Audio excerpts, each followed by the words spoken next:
It was late on a September night in Laredo, Texas. Inside the quiet family home, two young children slept while their parents sat behind closed doors, locked in what was supposed to be a final conversation about their marriage.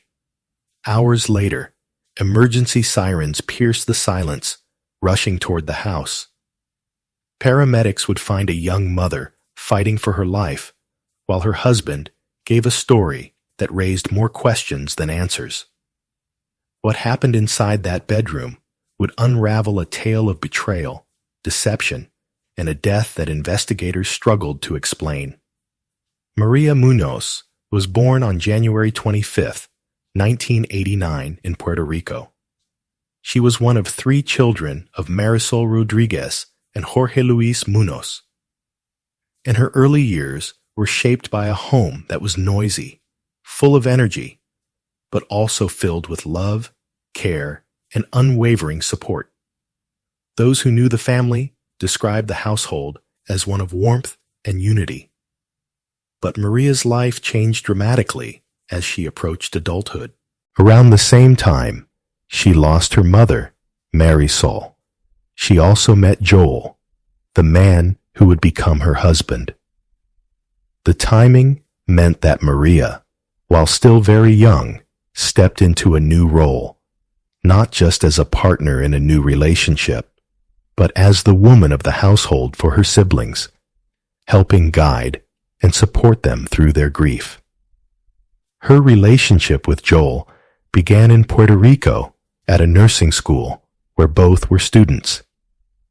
Joel was 11 years older, but the age difference seemed to matter little. They connected quickly, bonded by shared ambitions of building careers in the United States and creating a family together.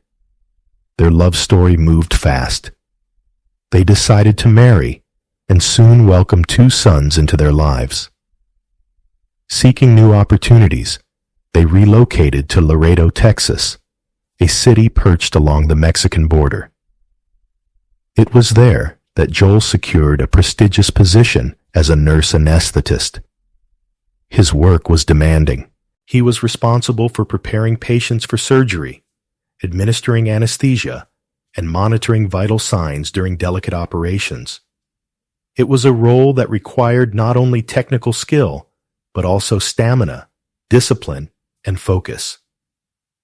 Meanwhile, Maria committed herself to caring for their children and managing the home, determined to give her family the stability she longed for. On the surface, Maria seemed to have achieved what she had always dreamed of: a loving husband, a safe home in the United States, and the chance to raise her children in an environment she had fought hard to create. But beneath that surface, cracks were beginning to appear. Joel's behavior slowly shifted. He developed a fixation on his physical appearance, throwing himself into intense workout routines and obsessing over weight loss. His pursuit of a stronger body went beyond ordinary fitness.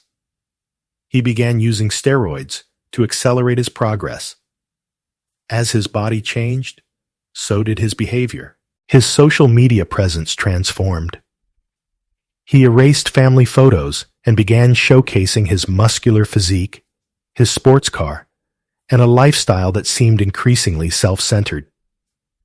What initially seemed like a harmless phase soon became a source of deep concern for Maria. The truth eventually came out. Joel was involved in an affair with a colleague, Janet Arrodando. While Maria stayed home to raise their children, Joel was secretly meeting his mistress. Their relationship escalated quickly to the point that Joel and Janet even traveled to Europe together. For Maria, the betrayal was devastating. Her world collapsed, leaving her battling depression and uncertainty about her future. Yet, even in her lowest moments, Maria clung to her faith. She poured her emotions into her journal, leaving behind raw reflections of her pain. She wrote of being torn between heart and mind, haunted by the past and unable to bear the present. Her words captured the depth of her suffering. Pleas for relief from sadness, prayers for her peace of mind to be restored, and cries for her heart not to hurt anymore. Religion played a central role in Maria's life, and it became her anchor during these troubled times. Despite the heartbreak, she still believed in the sanctity of her marriage and decided to give Joel another chance. From the outside, it appeared as though Joel regretted the affair. There were signs that he was making efforts to repair the damage and reconcile with his wife. For Maria, this offered a glimmer of hope that perhaps the marriage she had worked so hard to build could be saved, and the family she had dreamed of protecting could remain whole. At first, it seemed like the Munoz family was beginning to heal. They started taking vacations together, and Joel appeared to spend more time with his children. To Maria, these moments felt like steps toward rebuilding the marriage she still hoped to protect. But the reality was very different. Joel had never truly ended his affair with his colleague Janet. Months later, Maria was confronted with undeniable proof. While driving through a neighborhood, she happened to see Joel's car parked in front of a house she did not recognize. Her instincts told her exactly what was happening. She stopped, knocked on the door, and her suspicions were confirmed. Joel was inside the home of his mistress. A nearby security camera captured the tense confrontation, showing Joel visibly unsettled by Maria's sudden appearance. When Maria finally left, Joel returned to his car, overcome with rage, and struck the window with his fist. The following day, Maria decided she could no longer live in uncertainty. She texted Joel asking that they meet with a divorce attorney. Joel resisted, insisting that they could resolve everything without lawyers and avoid the expense. Just hours later, he sent her another message. In it, he expressed sorrow about the separation and proposed meeting in person to have what he called an open, honest conversation. For Maria, exhausted by betrayal, yet still holding on to a shred of hope for the sake of her children, it was difficult to ignore his words. She agreed to meet him. On the evening of September 21st, 2020, Maria returned to their shared home in Laredo, Texas. The plan was to talk about separation, custody of the children, and division of assets. A few hours earlier, she had sent a message to her best friend that revealed the anxiety she felt. "Please pray for me. We're having a conversation tonight." That was the last time anyone outside the home heard from her. The next night, on September 22nd, local police in Laredo received a frantic emergency call.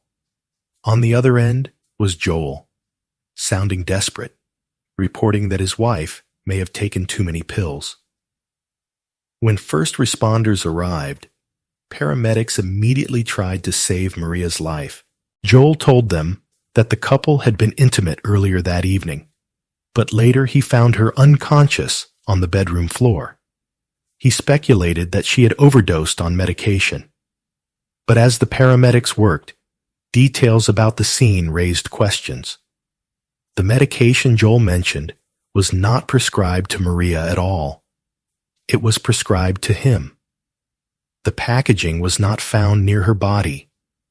Joel admitted he had retrieved the pills from another part of the house. He also claimed that after being with Maria, he had taken a shower. Yet, investigators noted the shower was completely dry. These inconsistencies unsettled detectives. Joel then made another unusual decision. He refused to allow a search of the house. His reasoning, according to him, was the importance of his privacy. To investigators, this refusal only deepened their suspicions. At 3:58 a.m., after nearly 2 hours of efforts, paramedics could no longer continue. 31-year-old Maria Muñoz was pronounced dead at the scene. Inside the home were her 2 children, witnesses to the chaos of that night, left in the care of officers until a close friend could take them in. The sudden death of a healthy young woman demanded answers. Joel's behavior, his contradictions, and his refusal to cooperate quickly placed him at the center of suspicion. Only an hour after Maria was declared dead, Joel sat in an interrogation room at the Laredo police station, facing questions that would determine the course of the investigation into his wife's final hours. Inside the interrogation room, the atmosphere quickly became tense. A camera recorded Joel as he shouted, kicked at the furniture, and grew increasingly agitated. Whether his outbursts were the result of grief or the pressure of police questioning remained unclear. When investigators asked about the prescription medication found in the home, Joel struggled to provide answers.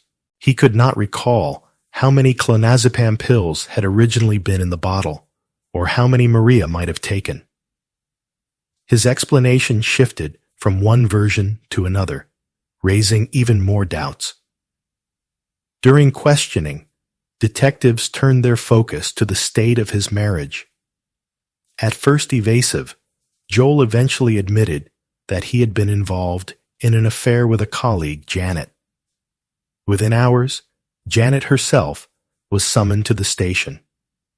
She denied any knowledge of Maria's use of pills or drugs, but she did acknowledge the relationship. Investigators informed her that Joel's wife had died only the night before, stressing that while no crime had yet been confirmed, the autopsy results were still pending. Janet went on to reveal that the affair had not been recent. It had been going on for years. She added that Joel often spoke about Maria's depression, painting a picture of a wife who was fragile and troubled. To investigators, this seemed like an attempt to build a narrative, one that shifted suspicion away from Joel. But without toxicology results, the case could not move forward. When Maria's funeral was held, it became a moment of grief mixed with unease. For Maria's family and friends, Joel's behavior defied comprehension. He had professed to love his wife above all else. Yet, he maintained a long-term affair, and within days of her death was living with Janet. To those left behind, nothing about his actions seemed to make sense. For months, uncertainty hung in the air. No one knew for certain what had happened on that September night. Had Maria taken her own life? Had she suffered an accidental overdose? Or had Joel deliberately ended her life? The toxicology report would provide the first major breakthrough. The combination of clonazepam and other pills that Joel claimed Maria had overdosed on was not detected in her system. Instead, other substances were found. Drugs often associated with anesthesiologists. This discovery changed everything. Months after Maria's death, Joel was arrested. He showed little emotion when taken into custody, as though he had already accepted what was coming. Investigators ruled out the possibility of suicide and began piecing together a far more chilling narrative. Evidence emerged that Maria had been documenting her marital struggles long before her death. She had written extensively in her diary about Joel's infidelity, his manipulation, and the emotional abuse she endured. She had even recorded arguments that revealed his controlling and abusive behavior, almost as if she had anticipated that her story might one day be needed as evidence. On the very day of her planned discussion with Joel, Maria made another diary entry. It reflected her hope for the future and her desire to resolve things peacefully. To detectives, this suggested she had no intention of harming herself. Instead, they became convinced that Joel had orchestrated the entire meeting as a trap. According to investigators, once Maria was vulnerable, perhaps even unconscious, Joel administered a fatal injection. Forensic experts later confirmed their suspicions. Maria's body contained a massive dose of Propofol, a powerful anesthetic drug. The amount found was enough to be used in 2 separate surgeries. Even more telling, there was a puncture mark on her arm. What had first been portrayed as a tragic overdose was now seen for what investigators believed it truly was, a carefully planned murder. As the investigation progressed, Joel tried to explain away the troubling evidence.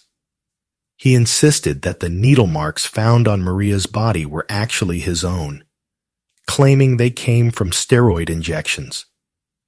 But detectives were not convinced. They now believed that the very needle he described had been the murder weapon. Although no direct proof tied Joel to stealing the lethal drugs from the hospital, the mounting evidence pointed in only one direction: his involvement in Maria's death. The case gained momentum when one of the most important witnesses decided to cooperate. Janet, Joel's mistress and co-worker, reached an agreement with prosecutors. In exchange for her testimony, charges against her would be dropped. Janet revealed what investigators had long suspected, that Joel had stolen medication from the hospital on more than one occasion. She admitted that he had once injected Maria, though he told her at the time it was only a sedative, supposedly to calm her down during what he described as hysterical moments. Janet also confirmed that Joel had attempted to dispose of the used needles afterward, an action that only strengthened suspicions about his role in Maria's death. When the case finally went to trial, Joel's defense presented a starkly different story. They argued that he had never intended to kill Maria, but had actually tried to save her. According to his attorneys, Maria was a deeply troubled woman who relied on antidepressants and had allegedly become dependent on opioids. They claimed that when Joel found her unconscious, he attempted to revive her by administering naloxone, a medication used to counteract opioid overdoses. They pointed to traces of naloxone found during the autopsy as proof of his efforts. But the medical evidence told another story. Forensic experts made it clear that Maria had no opioids in her system, no heroin, no fentanyl, nothing that would justify the use of naloxone. More importantly, naloxone would have had no effect on Propofol, the powerful anesthetic found in her body. What the autopsy did reveal was alarming: an extraordinarily high concentration of Propofol, far beyond anything therapeutic and more than enough to ensure death. Investigators concluded that Joel had deliberately mixed drugs to create a fatal dose, and when that was not enough, he administered an additional injection to guarantee that Maria would not survive. Throughout the trial, Joel refused to testify. He clung to the claim that Maria had taken her own life by overdosing on medication, even as the evidence against him mounted. Prosecutors painted a very different picture of his motives. They argued that Joel's true concern was financial. With a looming divorce, he faced the prospect of splitting assets, losing property, and paying legal fees he had repeatedly complained about. In text messages to Maria, he had written about not wanting to spend money on lawyers. The prosecution asserted that greed and a desire to avoid sharing what he believed was his alone drove him to commit the crime. Janet Ardondo eventually took the stand as a key witness. She admitted that her affair with Joel had begun in October 2018, shortly after the birth of his second son, Valentino.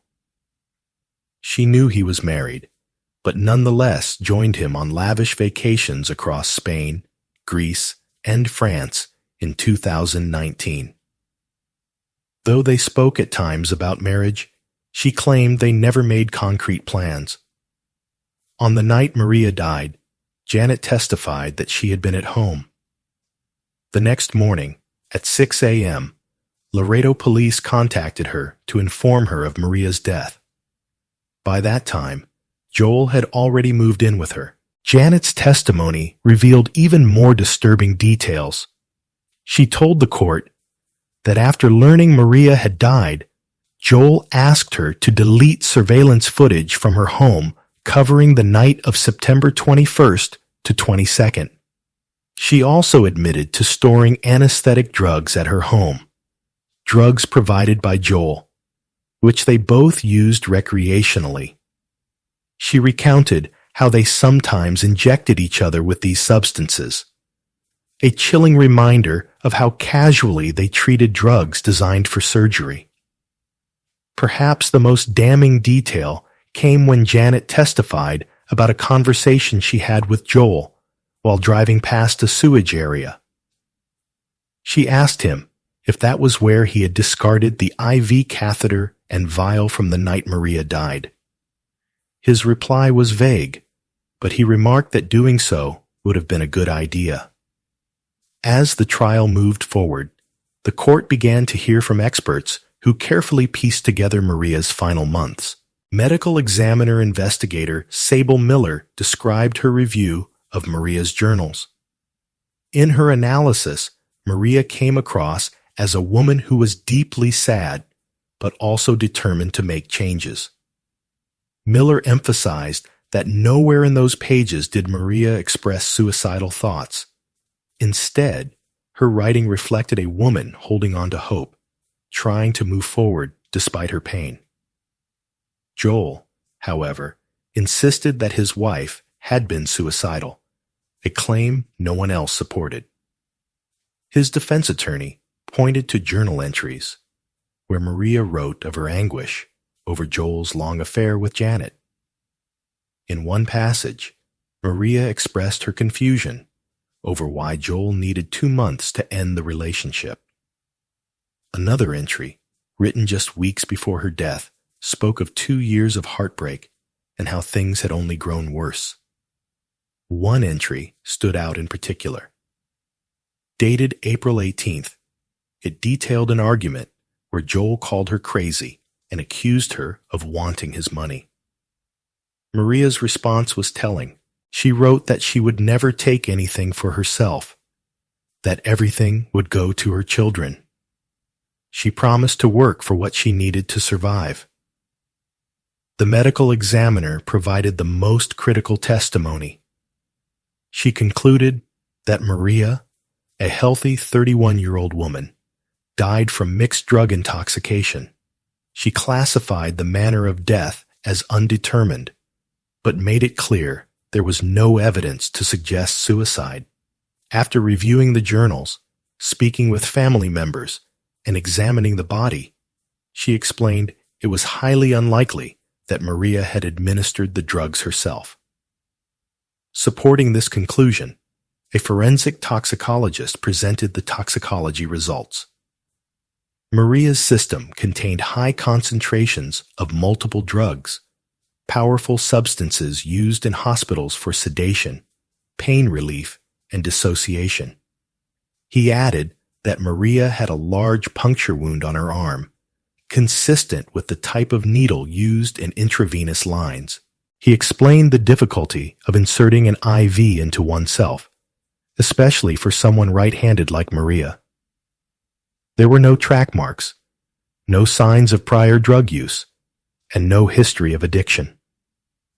The evidence pointed not to self-harm, but to the deliberate actions of another. As the proceedings entered the sentencing phase, Maria's family and close friends were called to the stand. They spoke of her devotion to her children and her resilience in the face of betrayal. Prosecutors pushed for the maximum penalty, a life sentence. The defense argued for just 5 years. After 8 days of testimony, cross-examinations, and arguments, the jury returned with its decision. On March 30th, 2023, Joel was found guilty of murder and tampering with evidence. He was sentenced to life in prison for the murder of his wife with an additional 10 years for evidence tampering and fined $10,000. The outcome left no doubt. Maria had not been a depressed addict preparing to end her life.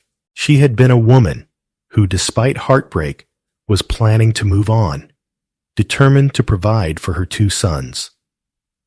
The recordings of her arguments with Joel and the diary she carefully maintained became the strongest weapons in the courtroom. Through her own voice and her meticulous documentation, Maria became the key witness against her killer. Maria Muñoz was remembered as a loving mother who fought to protect her family. Her story is a heartbreaking reminder that the truth has a way of surfacing even in the darkest of circumstances. Today, her children are being raised by Joel's mother, carrying with them the memory of a mother who loved them fiercely. Maria's legacy is one of strength, resilience, and truth. Thanks for watching, guys. If you enjoyed this video, please like and share it. Don't forget to subscribe to the channel and press the bell icon so you can be the first to hear about such real-life stories.